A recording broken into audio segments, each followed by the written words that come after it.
let's go straight ahead with our discussion on exactly where the Israel-Hamas war is headed in Gaza. Has it entered a decisive phase? Lots to unpack here. Let me begin with Michelle Mine. Welcome to Global Lens, ma'am. I hope I've got your name right. Now, just yesterday, Israeli Prime Minister Benjamin Netanyahu said this is the beginning of the end of Hamas.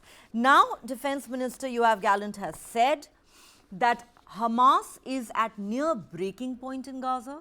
We've captured more than 500 of Hamas operatives, and those that still remain, we are telling them surrender and we will spare your lives.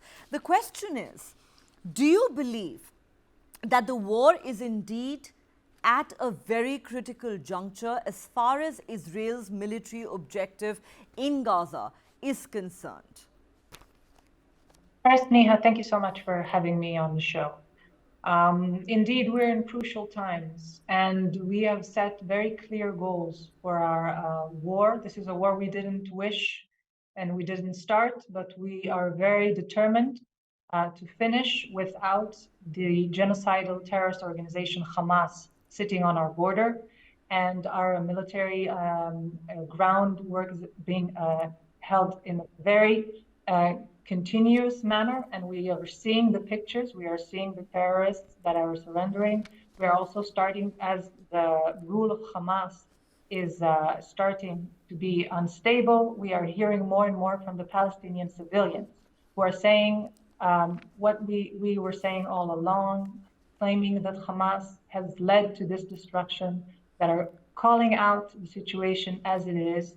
And that is one of our major goals. Our goals is to really reach the terrorists who performed the horrible acts on October 7th and demilitarize the Gaza Strip. Our second goal has to do with the hostages. We still have 137 people held by Hamas terrorists. Some were murdered, and some have died for lack of medical treatment. And we are continuing our efforts to pressure Hamas into maybe considering another deal to set the hostages free, but we're also doing whatever we can, and we are advancing according to plan, yes. All right, so you believe this is going as per plan. Let me go across to Itai Melchior at this point. Mr. Melchior, militarily, how far do you think the Israeli campaign has come in Gaza? Because now there are these utterances being made by one Israeli leader after another that seem to suggest that this is a critical juncture, that Hamas may be at breaking point. The other thing I want your comment on is what US President Joe Biden has said. There is no doubt that he has once again expressed unstinting and unshakable support to Israel, in his own words, saying that not a single Jew in the world would be safe today if it were not for the state of Israel. But he also had a warning for your country. He said that the opinion of the world can change overnight, and we cannot let that happen. And as we speak, the UN General Assembly is getting ready to vote tonight on whether there should be a call for a humanitarian ceasefire in Gaza. How do you see all these developments that are taking place? So I'll actually start from the end. I don't think you can have a humanitarian ceasefire because that is not the humanitarian thing to do. Yes, people are suffering and people do need to get supplies, and Israel is today allowing much more supplies than it ever intended to due to world pressure and to the compassionate Israeli heart. And on this, I have to tell you a shocking finding today by Israeli army in one of the houses they went into. Besides the guns and other ammunition there were documents, medical documents of a child of that family, an 8-year-old child who was being treated for cancer in a Israeli hospital. So I mean, there's a lot of hypocrisy when you talk about humanitarian, because it is not a humanitarian thing to let Hamas rule, not for the Gazans themselves who keep suffering from that, from the money being embezzled from them for the wrong reasons, and the Israelis living around Gaza and all the way to central Israel. So certainly the humanitarian thing to do is to release the hostages, and for Hamas to give up arms. Then we can discuss humanitarian. Now, speaking on the military perspective, we can see that more or less the northern part of Gaza City and surrounding towns have more or less been cleared, and we see mass surrendering, especially in this area, because there's probably some lack of communication between the leadership and the people in the ground, the terrorists on the ground that don't have good communication with their headquarters anymore. Of course, we know that all the leaders are now either fled totally to Egypt through the tunnels or based in Rafah in the south, while Israel is still trying to find what it can in Khan Yunis for now. So therefore, on one hand, yes, good military results, but still a lot of work to do, both in Rafah and both on what is we call the Philadelphia, the line connecting the Egyptian Rafah with the Gaza and Rafah, where we need to see how we stop all the smuggling that is taking place of equipment and ammunition into Gaza. All right, let me go across to our Indian guest, Ambassador Goel. Ambassador Goel, there is no doubt, and we've discussed this for days and weeks on end now on Global Lens, that there is growing pressure on Israel to end this war, to call, to declare a ceasefire. Tonight, the UN General Assembly is going to vote on whether there should be a call for a humanitarian ceasefire, something obviously Israel disagrees with. But let's specifically look at the stand of Israel's closest ally, the United States. 2 days ago, the US controversially vetoed the UN Security Council resolution calling for a ceasefire in Gaza.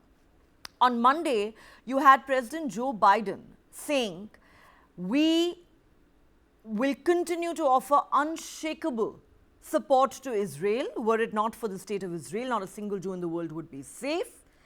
And then he goes on to say jokingly that I tell my friend Benjamin Netanyahu, I love you, but I don't agree with one damn thing you say. And that is true even today. And of course, let's not forget that every second day, Antony Blinken reminds Israel that it's not doing enough to minimize civilian casualties in Gaza. How do you see America's stand on where things stand in Gaza today? Neha, I hope you will give me a bit of a leeway here to respond to a few more things than what you have asked me, really. Sure.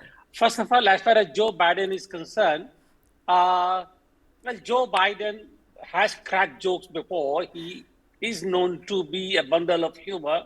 And therefore, I do appreciate when he says that Netanyahu is a good friend, however, so and so and so and so forth. I really would really want to understand what actually the USA stand is.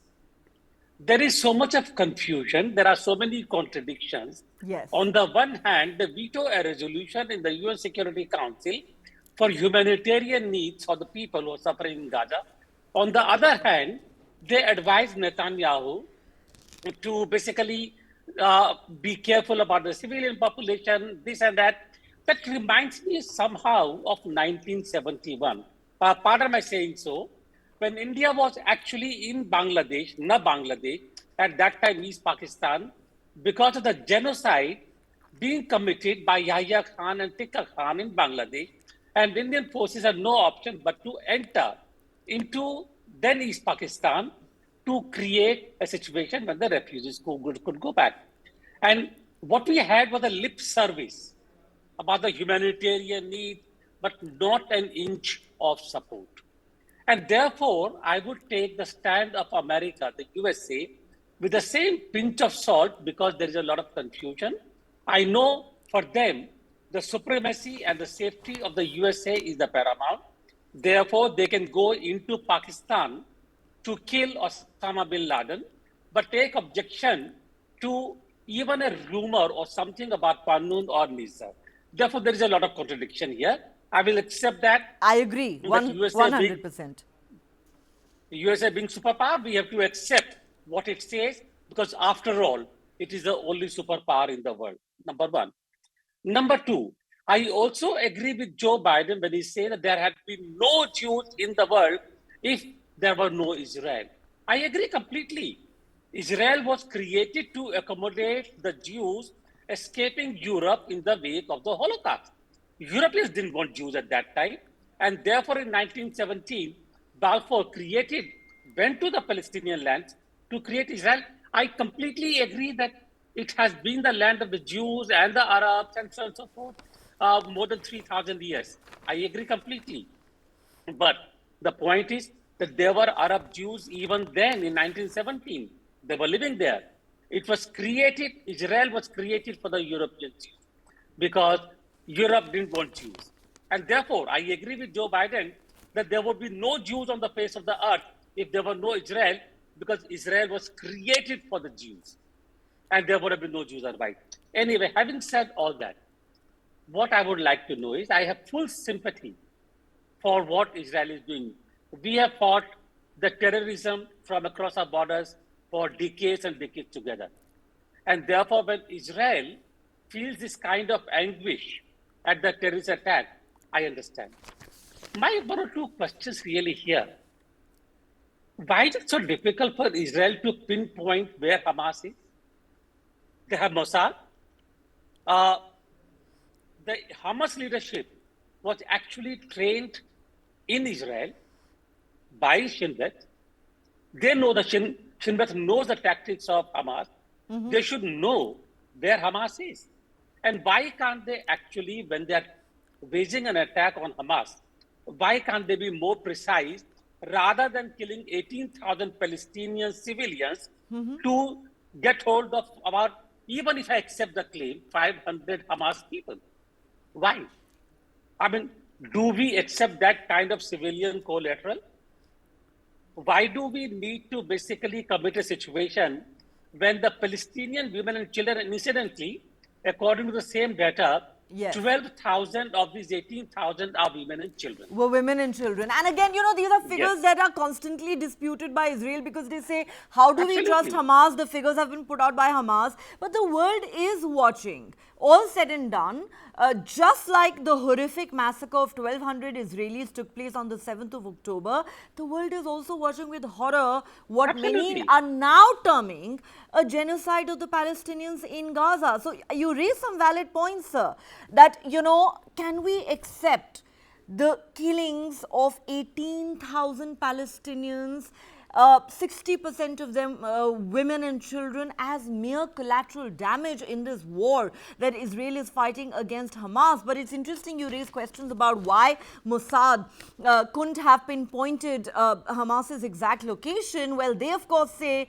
that Hamas uses Palestinians, civilians as human shields, and that is why it's so difficult to find them. And then let's not forget, it's the same Mossad and Shin Bet that failed spectacularly. And it is that failure which resulted, in a sense, in the 7th October massacre, the bloodiest day in Israeli history.